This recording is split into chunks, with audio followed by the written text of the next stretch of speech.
Okay, hello everyone and welcome to today's webinar, our Vaadin webinar, and our topic today is Cassandra. And we have a special guest from DataStax, Team Berglund. Hello. Hello. Hello. And we will kind of have a short introduction slides in the beginning, and then we will look into kind of an integration example with a Java application, and Java application like Vaadin application naturally. Yeah. And well, I think we could first ask from you that what are you actually doing in DataStax, and how is DataStax working? That's a good question. I get that. Sometimes I get that question from coworkers. So yeah, because Cassandra is like an Apache project as well. Right. Cassandra proper is an open source Apache project. It's a top level Apache project. And it is, governed by the Apache Foundation and just run. So that's always like an interesting question, that how open source companies kind of make the money, because they have to pay you the salary. They do. They do. That's actually a personal requirement. DataStax has a product called DataStax Enterprise that exists in a few different flavors. And basically so there are some like additions to the Apache there are product. proprietary extensions that are integrations with search and analytics type technologies, and there's security and an enterprise release process and testing process and everything that an enterprise customer would want. Actually quite similar to Vaadin, because we have the core framework that's completely free, but then we have some commercial additions to that. We have like a visual designer where you can like draw your user interface there and then just use that from your Java code.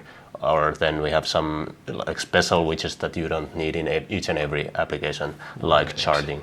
Right, stuff that enterprise customers want, they'll pay money for. You can sell that. But then there are open source users like Apple and Spotify and companies like that are well known. I guess most of users of Cassandra are like open source users. I don't know how it breaks down actually. That's a good question. I think for Vaadin, I think that's like the mostly open source. Mostly open source, and we only know like fraction of the actual Vaadin users. Right, but it's a good business to be in, to have the open source enterprise thing. It works pretty well. Yeah. And what were you doing? What do I do? So I'm the director of training.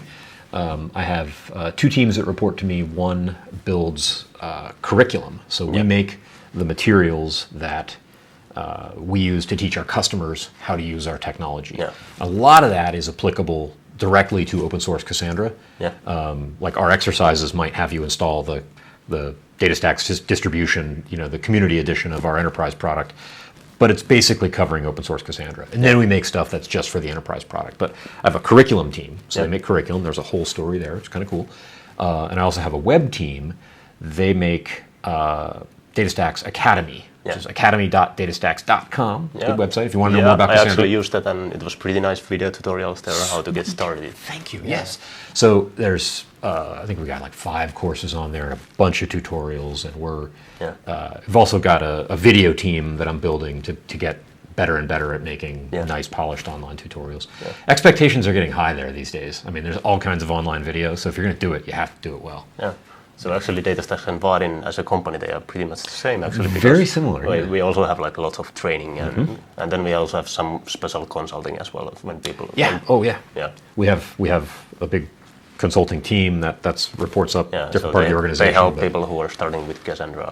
Yes. It's a complex technology, and most people who don't probably, if you're buying it and you're not just building the expertise around the open source project or product. If you're a DataStax customer, you're probably going to need implementation help, and you know how it goes. Yeah, exactly. And you are also probably developing.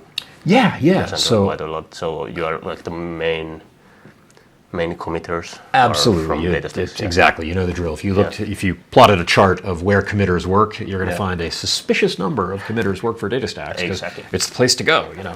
You can make your living building Cassandra working for DataStax. So that's definitely the case. Okay. Shall we go to the slides? Let's do it. So we're going to talk about Cassandra. Just going to give you a quick introduction over about the next 20 minutes.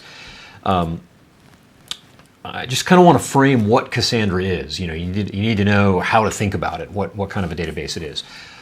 It is fundamentally, ground up, a distributed database. You have to understand that.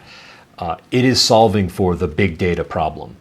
If you have an application, a system that you're building, and say a single Postgres server can get the job done in terms of the volume of data and the transactional workload and everything, do that. You don't want Cassandra then. Yeah. But if you don't, if it is a database that will have to scale to many computers, that's what Cassandra is for. So that's key. Yeah. It's a sort of... How common is it to use like Cassandra and some other kind of database together? Yeah. So it's kind of funny. In the early days of NoSQL, people talked about that a lot. Polyglot persistence was the term. Like you'd have a graph database and a document database and Cassandra and a relational database. I actually don't think that happens that much. I think that's a pain from a development perspective and from an operational perspective. Yeah. So then you always have to think on which database you are working on. Yeah, it sounded cool. Kind of a context switch is in your developer's mind. Exactly. It doesn't really happen much. So typically people are building some kind of service or site or system, and it's backed by Cassandra, and you just live there. So, and that's only, again, for if you've got too much data to fit on one server. That's absolutely key. Also key, the data moves quickly, the data changes quickly. So it's designed for transactional systems. So things happening in the world getting reflected in the database right away. In contrast would be Hadoop, where you put a bunch of data and it stays there and you ask it questions. Cassandra is data that moves quickly. Once we make a distributed database, all kinds of bad and good things happen with consistency. We'll get a little teeny bit into that. So in Cassandra, this is tunable. You get to make decisions about how this works. This gets into the so-called eventual consistency thing that we think of as being associated with NoSQL databases. It is, and in a subtle way. We'll look at that. The API looks a lot like SQL. Yeah. That's a blessing and a curse, right? Because you already know it, and then you think, okay, this is also a relational database, and walk down that path, and it's not. So it's familiar, but you have to know where the limitations are. We'll talk about some of those and look at those in the code. Yeah, those come out very clearly in the example application. Also integrates with other things in the big data stack, Hadoop, Solar, Spark. That's kind of a part of the data stack story. A lot of that is what that product is those integrations. So, if I may, a few diagrams here. This is a hypothetical 8-node Cassandra cluster. And what I love about this is I only need one shape and one color. All the nodes are the same. They're all peers. There's no master, controller, anything. They do get unique token assignments, and they're arranged in this kind of ring. It helps to think of them going in a circle like that. And let's say I want to write something to it. Now, Cassandra is not a key value store, but it's easiest, as we're sort of easing into the architecture, just pretend for like 3 minutes, pretend that it's a key value store.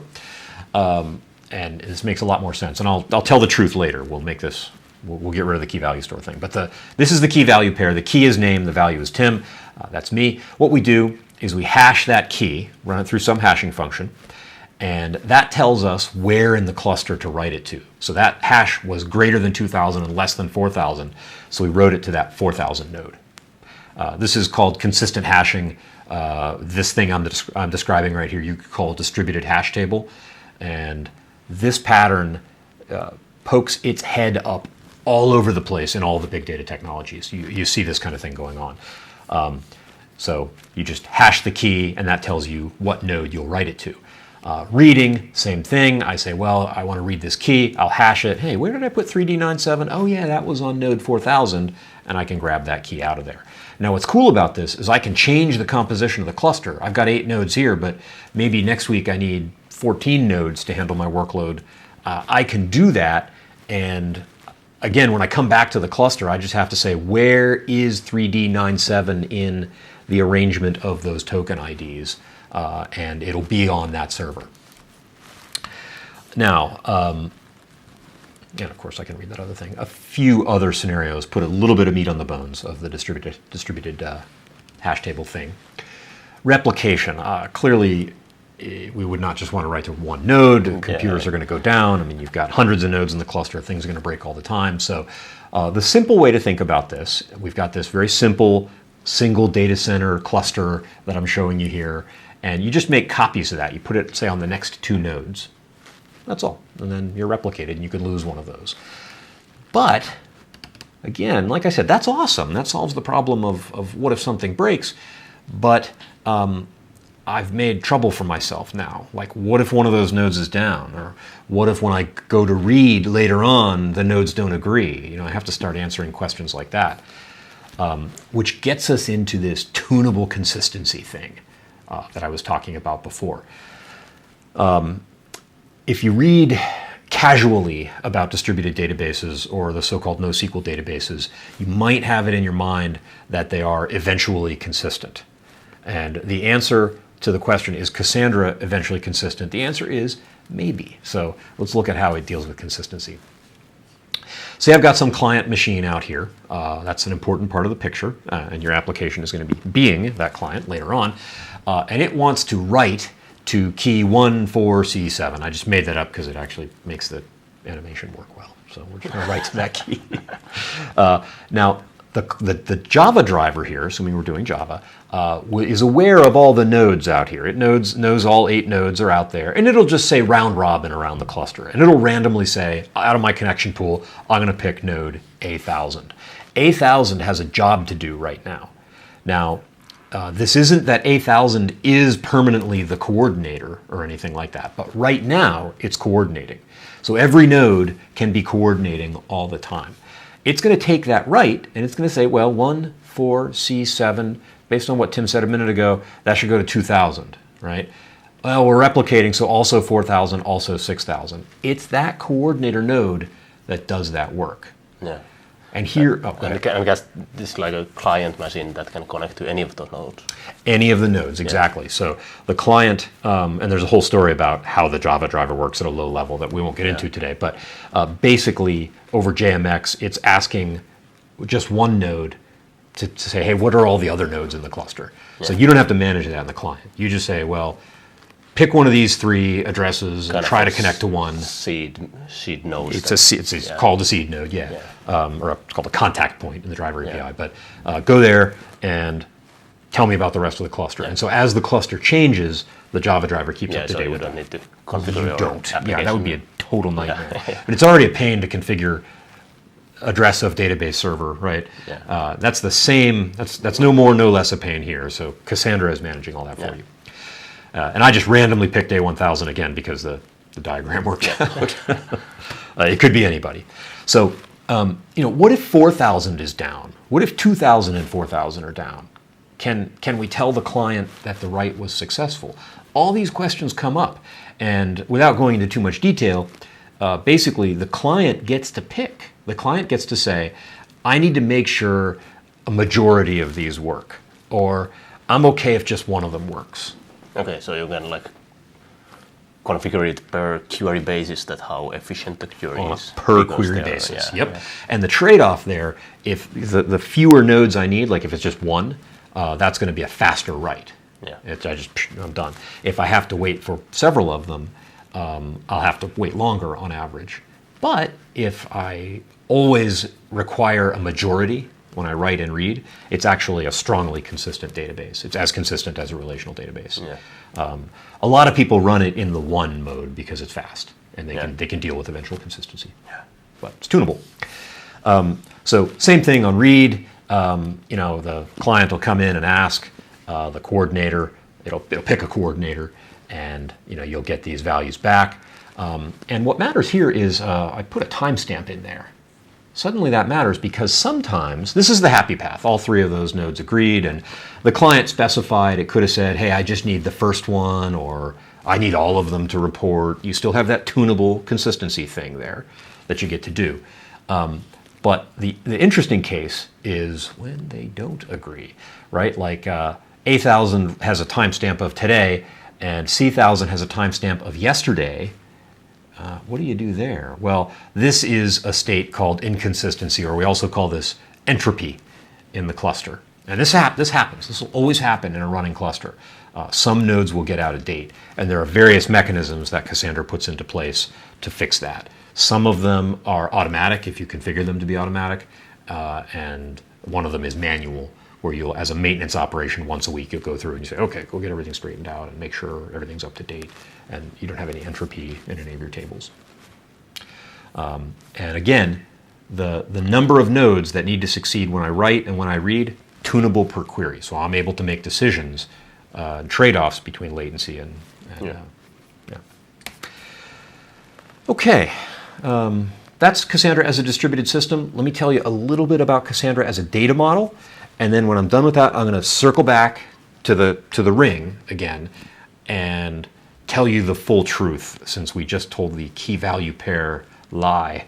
That helps to get our foot in the door, but with the data model explained, we can just go back to that, and then I'll turn it over to you. We can look at some code. Yep.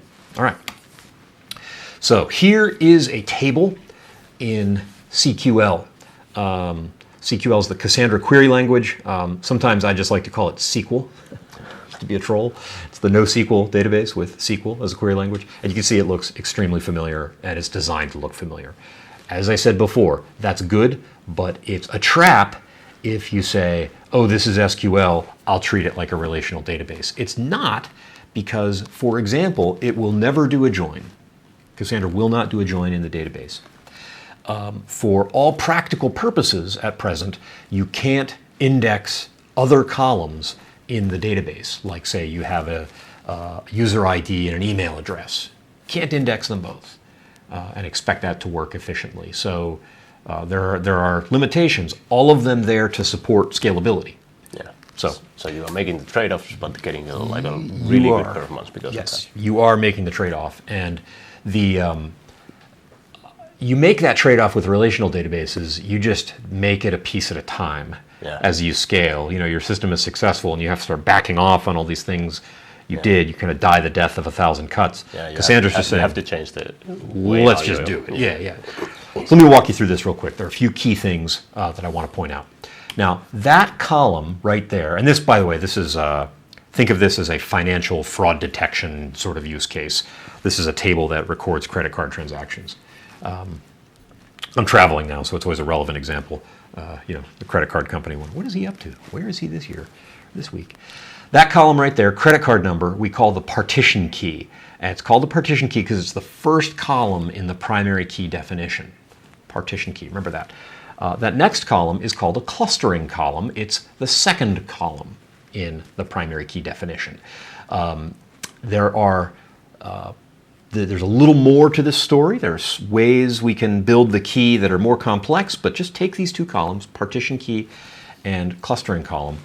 Together, they're called the primary key. Now, the partition key, let's look again here. That's that guy, card number, and that's the clustering column. This is this data viewed as a table, not viewed as CQL. Those together are the primary key.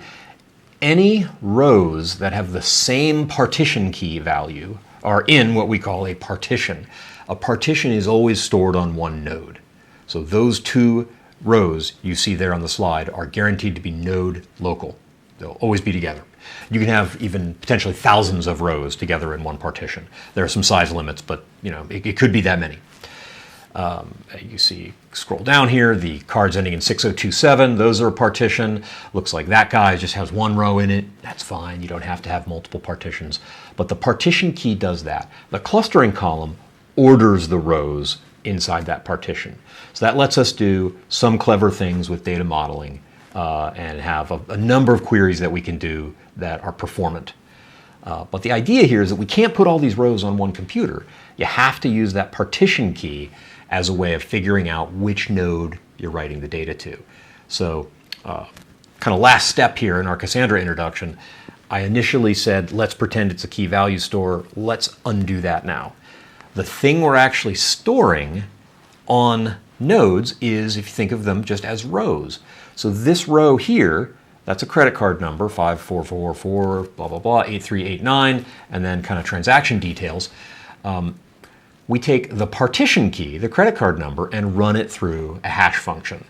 Then we get the hash key. That lets us decide where to write the row in the cluster, and that'll go to node 6000 in that case, that partition key. So we could have many rows with the same partition key, differentiated by clustering column, all hanging out on the same node. But if my table grows to billions or tens of billions or hundreds of billions of rows, it's okay. I just need to add computers to my cluster, and I'll have space to hold those. So that right there is the basic story of Cassandra as a distributed database and the data model.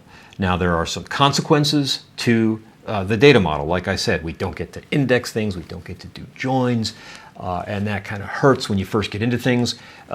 We've got a methodology that helps take away some of that pain, and then there are integrations with other tools like Spark, for example, where you actually can do joins in Spark. These things that kind of rebuild the relational algebra on top of this otherwise non-relational distributed database. Yeah. So, shall we look at some code? Yeah, we could actually look at the code. This is my first Cassandra application that I actually ever wrote. Congratulations. But I did it. I love it. So this is actually available in the GitHub. You can check it out later. After the webinar, I can post a link to the forum where the webinar is hosted, and then you can see it. And it's actually pretty easy to check it out and run if you want to just try it out developing with Cassandra. So only thing that you need to do before executing Maven install and deploying this Java application on a server, you need to download and run Cassandra here locally. And actually we could take one user question at this point, because Robert was asking that, how about embedding Cassandra? Can you use it like H2 database? Typically when I make these kind of examples, I want them to be kind of a standalone, and Absolutely. I use H2 database quite a lot. Use H2, make it a runtime dependency, yes, done, exactly. and then people can check out the example and run it right away. They don't need to do any kind of configuration. Press a button, dependencies But get I downloaded. got a pretty strong word from you that don't do it. No. Yeah. The short answer is no. So it's not, Cassandra's not embeddable in the sense that H2 is. Yeah, although it's built with Java. Although it's built with Java, yeah. And that makes sense since it's built as a distributed database. Yeah. H2 is built as, substantially it's not in memory anymore, it's not really fair, but it's built as an embeddable database in Java.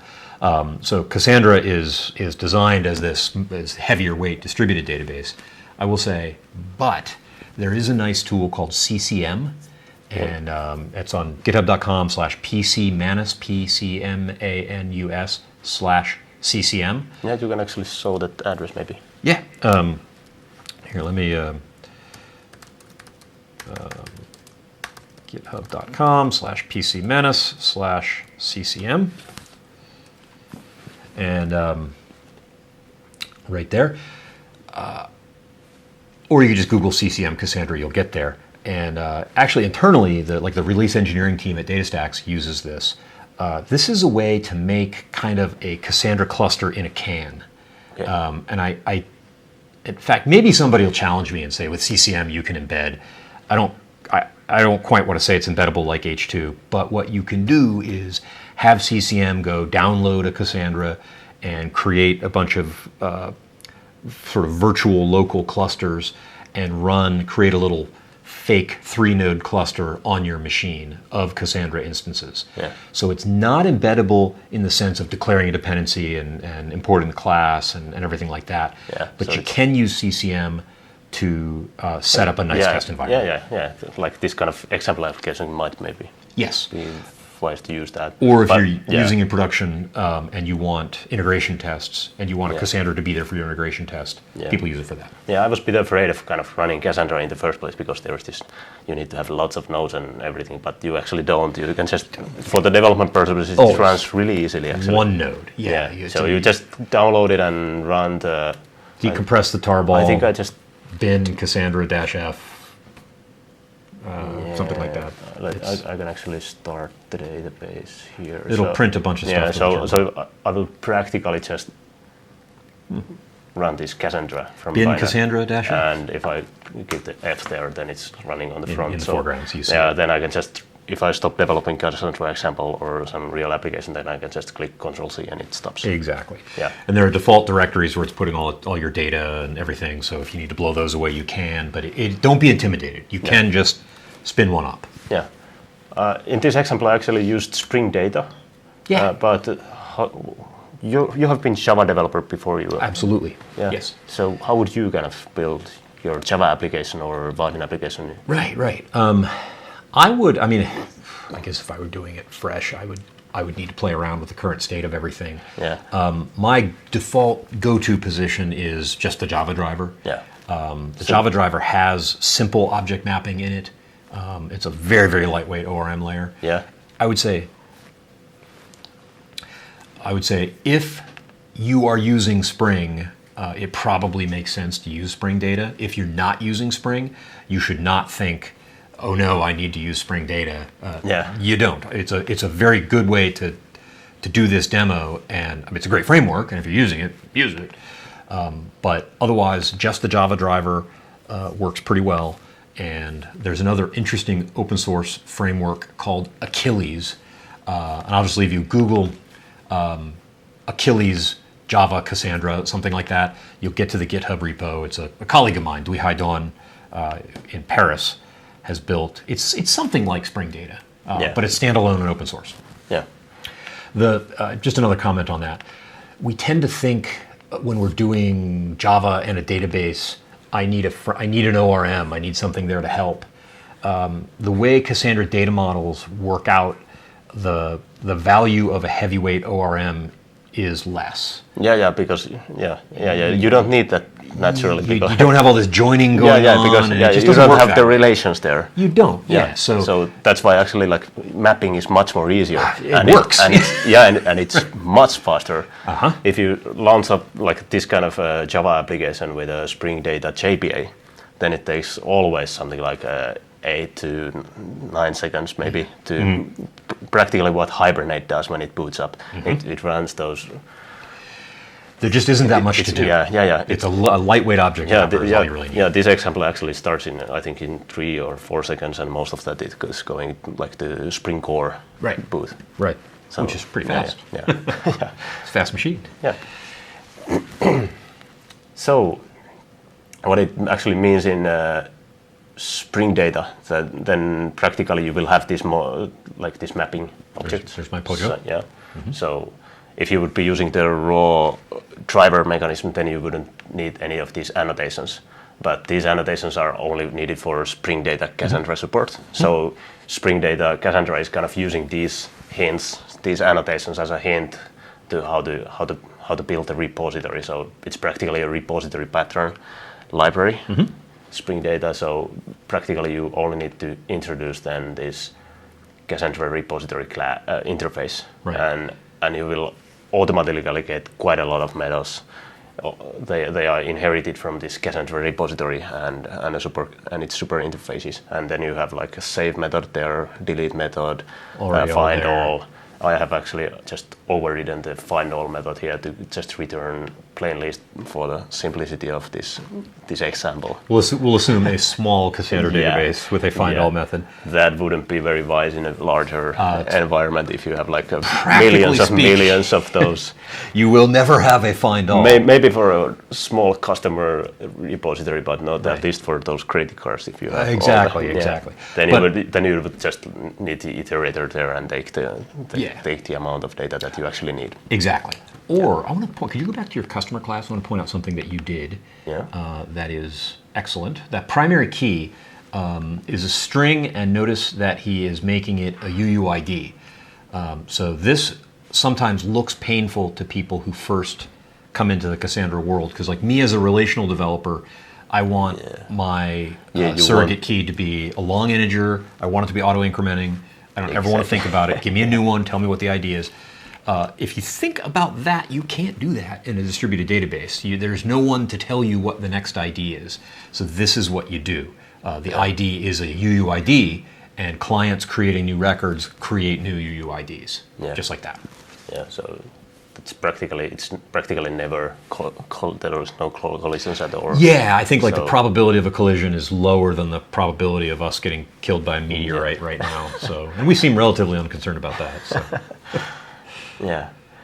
So then you practically have everything that you need actually for like a normal CRUD example. I added here one method, like find by last name. Let's talk about that. Yeah, because you told me that this is pretty scary actually to do this. I had initially like a filtering here in this example, and then I wanted to make it possible, and I was using that. Okay, how do I do this? Yeah. So this is actually really cool. Because I mean, for example code like this, you can't make it a whole application. You have to make it small and digestible, and so people can clone the repo and think about it and work with it, which is exactly what you have. But this is why this would be bad in the real world. Remember when I was talking about the data model, I said you can do queries on partition key and clustering columns if you have clustering columns. Cassandra is really good at that. Those are always fast. And you have this syntax that would theoretically let us do a query on some other column, but it's an anti-pattern to the point of don't really do it. It will not perform well. So this illustrates that little bit of friction in the Cassandra data model. Yeah. And if you needed to do this, what you'd actually do is go to the customer, I think, and modify the primary key to be some kind of combination. But then you would be sharing quite a lot of data already for multiple nodes. I don't really mind your customer table here so far. What you would probably do, and this sounds crazy to people who just know the relational model, you'd make another table called something like customer by last name. And that's really what you do is when you're building your application, you think about how you're going to access the data. You write down your queries and you model tables around those queries. And when you've got multiple queries that need to all return the same kind of data, you denormalize. Yeah. And you do it with a smile on your face. So that's like a bad word in the relational world. Yeah. But it is not. I think my university teacher would have killed me for that kind of solution. Literally taken your life. And here's the funny thing. That works in the classroom, that works at small scale. When you scale a relational schema, reads are doing lots of joins because you're normalized, because you're a good and moral person, and you have a normalized schema. But you find out at scale that takes too long, and you have to stop joining. You take joins away to make your reads faster. Taking a join away means denormalizing. So people do it, they just do it in secret. And Cassandra is saying, no, of course, this is how you do it. So you would denormalize, would be the right answer there. So you'd make another table and you'd copy data between them. You could also do, in effect, a foreign key. There are no constraints in Cassandra, so it's not doing that for you, but you could have customer by last name that denormalizes some of the data and then says, here's the UUID of the root customer record if you need to go look it up. Yeah. And you just do 2 queries if you need to. So those are all legit patterns. Okay. Where were we?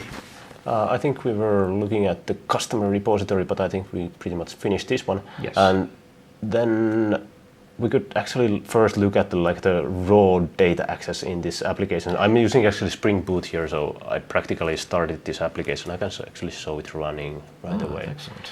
So it's running here. You can. Oh, nice. We are listing the database. Vaadin front end here. Yeah. That's beautiful, by the way. And then you can click someone for editing. We can make this fellow here team and save it. And now it was time. There it is. Okay. Or we can add new. We can make it team Berglund. And now we have another instance here. There it is. And so it's kind of a full CRUD application, but the test data there, which is inserted in the beginning, that's pretty much done in this main application, which is a Spring Boot application, and there is a load data method, which is run as a command line runner, which practically means this is run in the beginning of the application.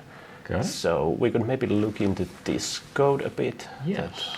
What are we actually doing here? Because we didn't, in the preparations at the GitHub page, there was actually nothing that you need to do. So we are actually setting up the schema as well here. Right.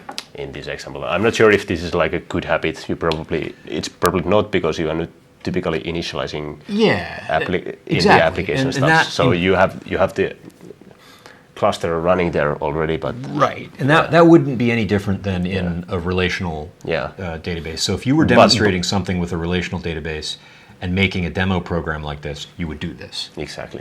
In the real world, no, you're not going to drop tables in it. But and maybe if you are actually only developing at this point for the application, then you could do this. Yeah. So if you're changing the structure of your domain models, then it would be really handy for new team members to come in and check out the project and run it. But nuke and pave. But not in the production, of course, this Right. kind of stuff.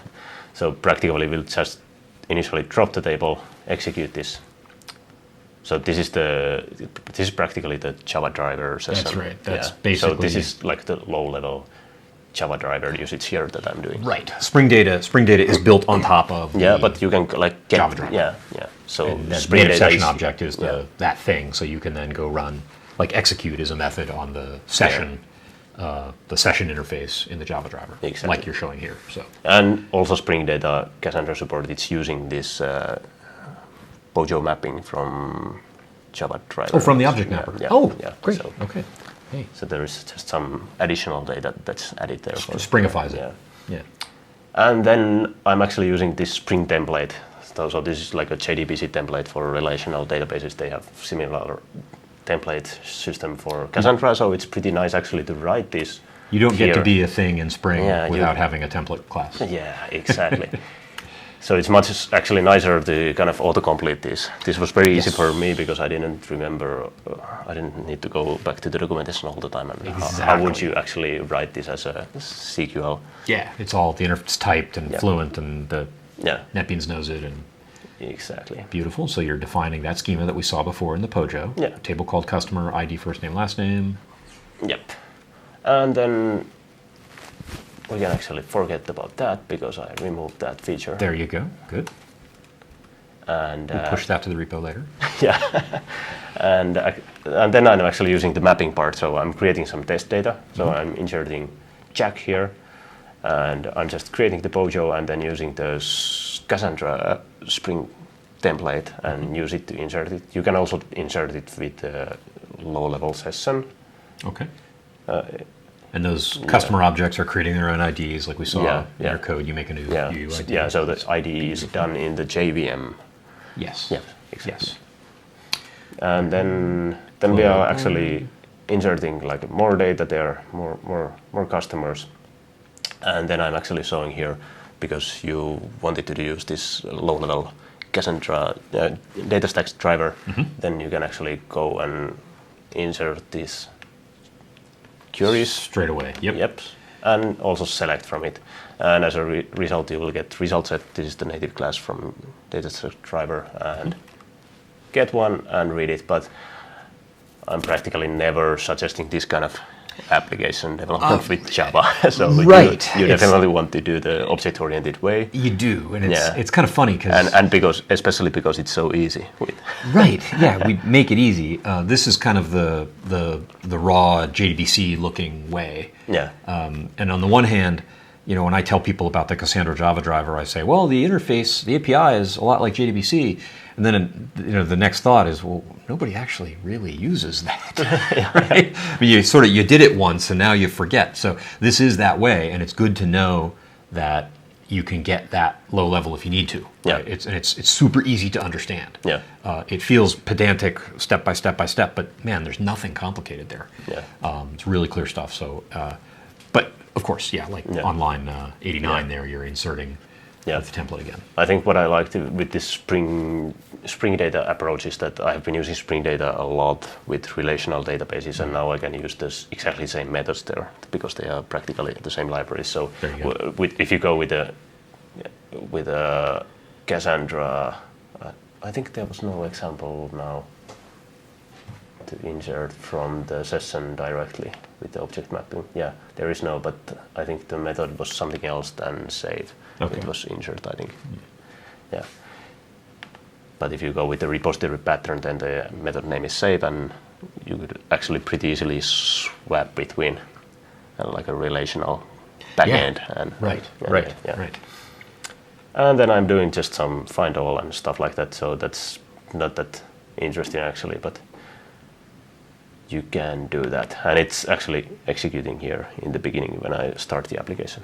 There you go. Yeah. But let's actually look how we actually use this. I'm using only this repository class, customer repository class in the UI code. So I built like the Vaadin UI, which is like the entry point to Vaadin application, and And here we have a customer repository, which I'm auto-wiring there in the constructor. So this is kind of my gateway to the Cassandra code. So you can do it, but you probably don't want to mix the actual data access stuff with your UI code. Right. So that's why I have now this repository class. Injecting that. Yeah, and if I would be needing something more special, I'd probably create some kind of service class in Spring or AGB if I would be using in a Java EE environment. If it needs to compose interactions between multiple repositories and so forth. That would probably make it much easier to and have that Spring Data or Spring is wiring that in, and Spring Data is bytecode creating that out of the instance you made, and that just gets all provided for you. Yeah, and then practically our Vaadin example is pretty much ready. So we only have like Vaadin data table, and then we need to have some kind of list method. Here it is.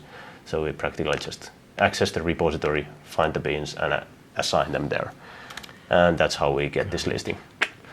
Just like that. Yep. So I know the Cassandra Java API better than I know Vaadin. I love that. Show me more of this. Yeah, I can show you actually. Yeah, that's what you do. But as we actually talked previously, this would be quite unsafe to do. Correct. If you would have a real database. So practically you would need to build some kind of paging here. Mm-hmm. So practically you would be fetching this either iterable interface from the Spring Data or from the DataStax driver directly, and only access some kind of same amount of lines from the database. So. Exactly. I mean, this is super cool for illustration purposes to show you where the API pieces fit. But then you have to step back and think, well, wait a second. What if I have a billion of something? I mean, I don't even want to page through that. Yeah. A billion of something is like, I can't deal with that. That's in the database. And to look at things in a set of a billion, I've got to do some kind of search or analysis, right? I'll do a Solr query or a Spark application or something that says, okay, here are the 32 things that you care about out of that billion. Okay, good. Show me those. Yeah, and actually, you already have to do it in the UI layer, the design that you have. If you have a really huge data set, it wouldn't really make any sense to list here. You wouldn't use a grid, more than let's say a 20,000 or something. Then it's impossible to scroll. Even if you know that it's somewhere there, it's impossible to find it there. Yeah, and Vaadin can do all that paging just fine, but humans can't. Exactly. It's too many. So you need to build some kind of interface to find out the exact entity that you need to find. Or limit it to something to where a scrolling grid makes sense, or some kind of scrolling list or whatever. Yeah. And then if you've got just zeroing in on a single entity, then you can say, well, now let me edit that entity. Exactly, but you could use Vaadin Grid to list quite a large data set there. It's very efficient to do that with Vaadin, and even if you would be fetching quite a lot of data here into the JVM memory from the Cassandra cluster, it would still be actually quite fast for the end user because the connection is probably quite efficient between your Cassandra cluster and your front-end server, which is running the Vaadin application. Yes. And the actual Vaadin UI code would then limit the data that's actually gets transferred to the client's browser. Vaadin is smart about that. Yeah, so Vaadin actually shows only these lines that are displayed here, and if there would be just some more rows in this example, then we could scroll down and you would see an empty space for just a couple of when it does the query, milliseconds. It goes to the server and fetches new set of rows. So it's not naive about that. The Cassandra, the DataStax Java driver will also attempt to deal intelligently with big sets, but you're right about the fast connection. You'd want the application server to be in the same data center as the Cassandra cluster. Exactly. And if you've got a Cassandra cluster that is split among multiple data centers, then you'd want application servers in those data centers as well. So that's always fast. And then you load balance on the DNS end of things or somewhere else. So app server, Vaadin, driver, cluster, that's always fast. Yeah. We actually had a webinar with Amazon fellow about geographical load balancing, so you can watch that webinar if you want to know how to configure that kind of setup. Actually, yes. I'm the worst ops guy in the world, so that would be a good thing for you to watch. Yeah. Okay, and then we also had saving and editing for this example. So we had this customer editor. So this was just quite typical Vaadin code. So you have the fields text fields. You could have date fields, drop downs if you have some kind of setup from where to select, for example, some kind of enumeration or something. And then and when I'm writing a class, I just call it that type, and then I get user interface controls that experts have done the JavaScript and made it pretty. Yes, exactly. So you can kind of forget all about this web development then. It's easy for me to forget. Yeah. And then I'm just creating a layout where I put these two fields, and from the toolbar, which is coming from the support class, I get the save and cancel methods here. Gotcha. And that's just a simple layout that just plop plop. Yeah. And then in the Vaadin menu, here I'm filling in the content. I'm getting this add new button, and then the grid, and then the editor class, which was this customer editor. Okay. And in the main class, I'm also hooking the editor to save. So let's actually first look at the grid integration. So when I clicked on a new entity here, this changes. So there is a selection listener in the grid, which kind of configures the editor with the entity value that was chosen from the grid. And then when I'm saving it, I'm here assigning the save listener and reset listener. And practically in the save, this is the only relevant one. There you go. Yeah. So practically, and this is actually quite simple in a sense that this customer object here always has the key already, so you can just save it. So there is no updates or when I am in that. When that method is running, I've got the customer. Yeah. Oh, boy, that's great. Yeah. Okay. There's a lot you don't have to think about there. Yeah. And then we just go back to the repository and save. Right. And if you would be using the raw driver, then a bit different kind of... You do that there. Yeah. More likely, like I said, if you're a Spring application, you have significant incentive to use Spring data. It's the right thing to do. And you mentioned you could have a service class that could be composing several different repositories. Remember I said it's typical to denormalize in Cassandra. So when I save one thing, I might actually have to write 4 things. Yeah. That's how it works. And so a service class is a great way to handle that. Then you can inject your repositories into that and have your service method do that work. Exactly. There's also, if you keep up with Cassandra, in Cassandra 3, the concept of materialized views. I'm not going into that today. That's kind of a detailed topic. But that's another thing that can help when you're denormalizing and make that a little simpler. Yeah, but I think this is practically the full example application, and it's that simple. Yeah, there's just not much to it. I was impressed when I was looking at the code. I'm like, man, this just all happens. Yeah, if you want to do some kind of lazy loading chain from the client side up to the database, then it would be a bit more difficult because you need to do futures. Yeah. Okay. But for the simple cases, and if you don't want to list everything in the grid, then you can pretty much work with this kind of code. Right. So we have a question. Yeah, I think we could actually go for the questions and then pretty much finish the webinar. There is one question actually from Artem, removing and deletion. So. Yeah.